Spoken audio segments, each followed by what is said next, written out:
So which kits, models and units most need an update in Warhammer 40k?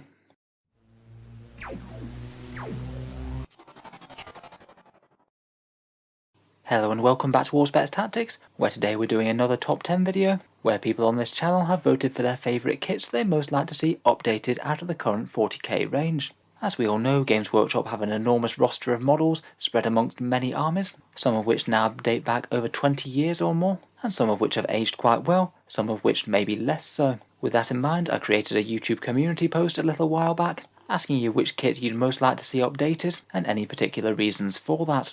I've then manually gone through the answers to the post, collated the results, and now we have a top 10 as voted by you of the kits that you'd most like to see a new model for. So without further ado, let's dive straight in at number 10.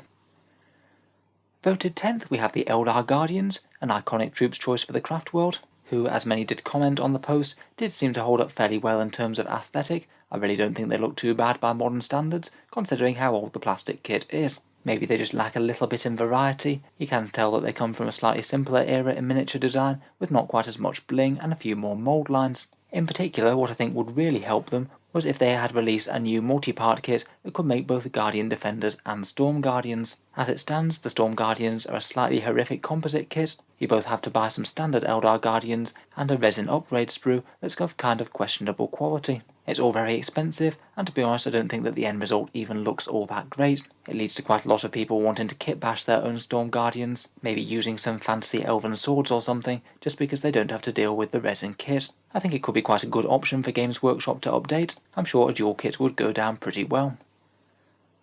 Coming in at 9th we have the Necron Destroyers, one of the last standing relics of the Green Rod models in the Necron army. I believe it's them and the standard Necron Lord. I think that the main reason that these guys stick out is that they had the Locust Heavy Destroyer released with the nice new Necron release. It very much changed up the aesthetic of these standard destroyers, and it just means that these guys don't look all that congruous with that new kit. I don't know if Games Workshop are planning to update them at some time in the near future, but I'd imagine that a kit that maybe followed the same pattern as the Locust Heavy Destroyers could go down very nicely, and maybe in a similar way to the Orc Mega Knobs could be another option for a dual kit opportunity. Maybe they could make a multi-build option that either builds a standard destroyer or maybe the Locust Destroyer Lord.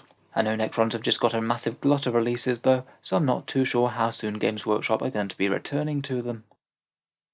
In 8th place we have none other than Chapter Master of the Blood Angels and Lord Commander of the Imperium Nihilus, Commander Dante.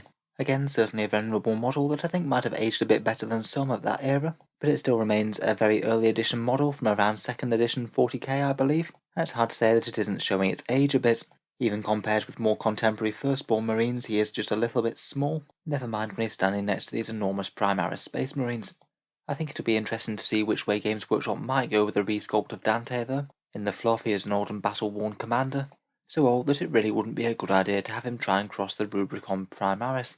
I think he's one of the few characters in the fluff where Games Workshop might have to fight a bit hard to justify how he could become a Primaris Marine. Supposedly it is a bit of a dangerous process, though of course plot armors have protected every single named character that's made the transition so far. In any case, whether Primaris or not, I think Dante could be pretty epic to reimagine with a contemporary miniature, and I'd certainly be interested to see a redo of Azrael as well, who's also from the same era. Next on the list we come to the Catan Shard of the Nightbringer, who certainly seems to have been brought to the fore again just by how powerful his rules have become in-game. This model can strike legitimate terror into basically any other model that you put on the table, and it does make it just a little bit incongruous with how weedy he looks compared with the new reimagined Catan of the Void Dragon. Being a resin kit really doesn't help him all that much. You can certainly get a bit of warping with his scythe blade, which isn't ideal, and I just think that it would be incredibly nice to see him reimagined in a fancy new plastic kit, something on the scale of the Void Dragon. Of course, if he gets redone, then I'm sure the Deceiver could be next in line as well, seeing as both of them came out at about the same time. Voted 6th we have yet another faction centerpiece model, this time the avatar of the Eldar God of War, Kayla Mensha Kane. Again, this is very much a kit from a previous era, another resin kit that can certainly have its issues, though the original sculpt is thoroughly iconic. Again, I think he's a bit of a victim of scale creep within 40k. This guy was built to be fighting off against the old-style metal-grated demons and march into war alongside more simple models like the Metal Eldar Wraith Lord. I could easily imagine Games Workshop creating a beautiful scaled-up model of this guy, significantly more imposing in stature and rendered in lovely plastic. Forge World themselves have already gone ahead and made up a bigger, more imposing avatar, so perhaps something along those sort of design lines might be a good idea. I guess we might not see something too dissimilar from the Incarn, certainly a much more contemporary Eldari avatar.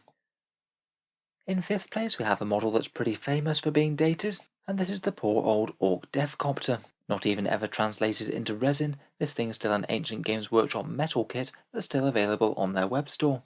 I think unlike some of the picks on this list, the Deathcopter just really hasn't aged all that well at all. I think it's pretty tiny and non-threatening, and pretty much anything that came from the same era has since been replaced. I think it is particularly painful that the Deathcopter hasn't been replaced for Orc players, because of course we had some excellent Deathcopters released in plastic back in 5th edition in the Assault on Black Reach box. I still own a couple of those myself, really quite cool contraptions with a single rotor blade, going for a bit more brutal and deadly rather than weird and quirky. And it's kind of been asked ever since why Games Workshop hasn't released these in their own plastic standalone kits. I'll admit I don't know the entire story of this, please let me know down in the comments if you know better, but I understand that Games Workshop no longer has the rights to the miniatures. They somehow managed to sell them to another company, which means unless they renegotiate or something, then those old kits are lost to the mists of time. If they really can't get the rights back to those plastic models, then it seems that we'll be unlikely to see the same sort of kit released, so frankly who knows whether we'll see ones released in the same vein, or whether we'll just be stuck with this one permanently. I guess there's at least a new Orc release soon, so I guess the greenskin players can be crossing their fingers. If there's ever one model in the Orc range that needs an update, I would argue that it's this one.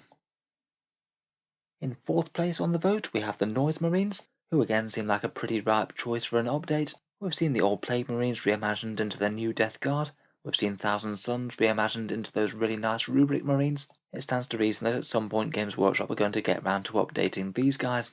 These sonic weapon using servants of Slaanesh are unfortunately only available as an annoying and expensive hybrid resin kit that wasn't really designed for the current batch of Chaos Space Marines. Similar to the Storm Guardians, you have to buy a box of Chaos Space Marines, then make the additional purchase of an annoying resin upgrade kit to get some very expensive models that largely are fairly generic dudes aside from their weapons.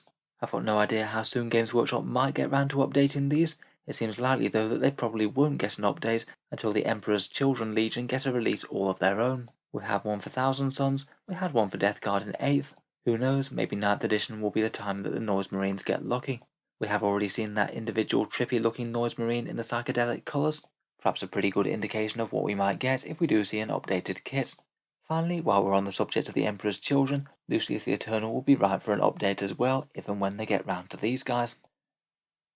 Next up, and voted 3rd, is a bit of a composite lot. A huge amount of votes were voted for various Imperial Guard regiments, and out of those the Katachan Jungle Fighters were the ones that were voted the most commonly. There's a lot of love for the Imperial Guard out there. Games Workshop used to support 7 different regiments with their own metal models. Now that's largely down to 2 in the Cadians and the Katachans, though they still have a single metal Steel Legion kit kicking around.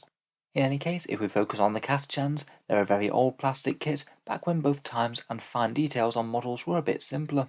They're basically an entire army of ridiculously muscled Rambo guardsmen, and while the sculpts are quite fun, they are a bit simplistic, and maybe looking just a bit on the cartoonish side.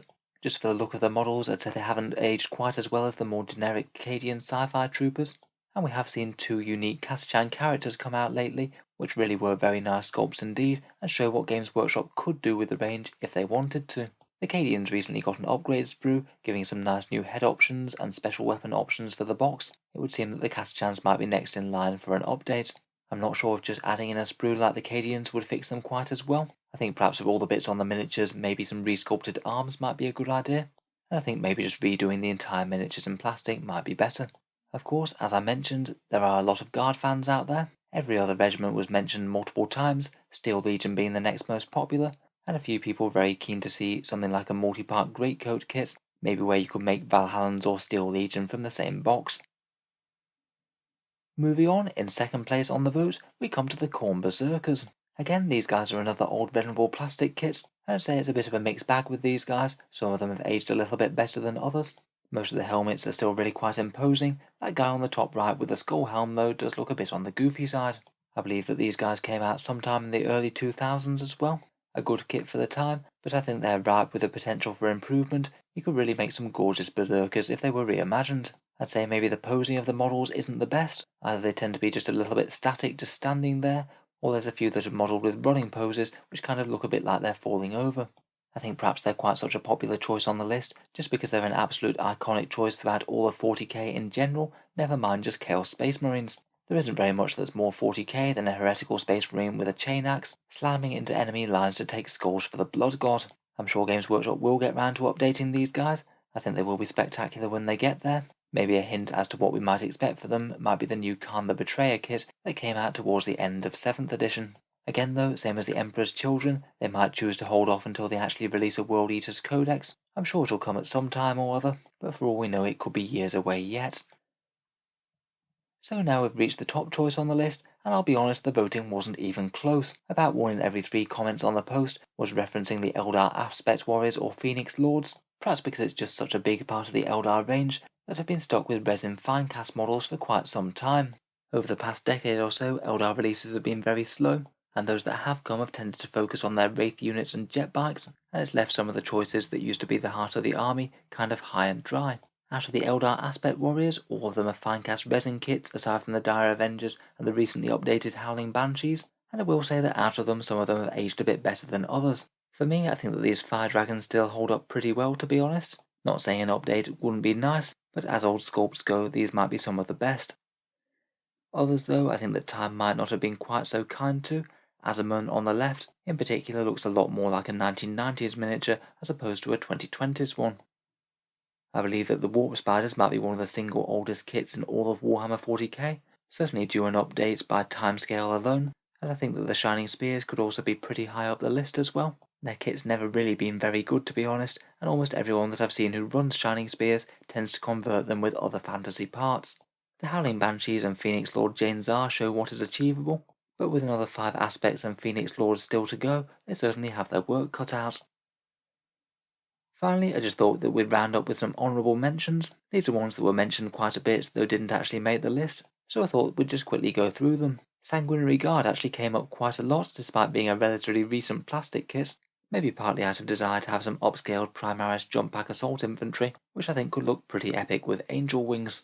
The Tau Auxiliaries, Kroot and Vespid got a lot of mentions. I think aesthetically Kroot have aged okay, maybe the Vespid just a little bit less so. In particular, some resculpted Vespid with some more dynamic poses could be very nice indeed. A new plastic Tyrannid Lictor I'm sure would go down very well. An Inquisitor model that's maybe a multi-part kit that can build multiple options, seeing as they're quite so flexible in the Codex. Virtually anything Grey Knight, with the question mark for maybe making them Primaris. And the occasional mentions for Termagants and Gene Stealers, though it was interesting the amount of people who chimed in to say that they probably don't need updating, or at least not as top priority. I guess Swarmy Termagants still really look quite imposing on the table. They might have a few too many mould lines up close, but perhaps you don't need a super detailed kit to still convey that massive swarm impression that Tyranids do so well. So anyway, I hope you've enjoyed a bit of discussion around the various models that Games Workshop might choose to update. Let me know what your favourite will be down in the comments below, particularly if I've missed anything that you think is important. If you've enjoyed the video, then feel free to subscribe to Auspex Tactics. I'll certainly keep the regular 40k videos coming, with new ones coming out pretty much every day. Finally, if you have been enjoying all the content on the channel, I would just like to mention that Auspex Tactics has a Patreon page, which you can find down in the video description below. Channel patrons do get a few advantages, such as seeing certain new videos early, regular votes to see what sort of things happen next on the channel, and automatic entry to the regular prize giveaways with a chance to win some big model kits every month. If any of that sounds interesting to you, feel free to check out the link in the video description and have a look if you'd like to. In any case, a massive thank you for listening, and I'll hope to see you guys next time.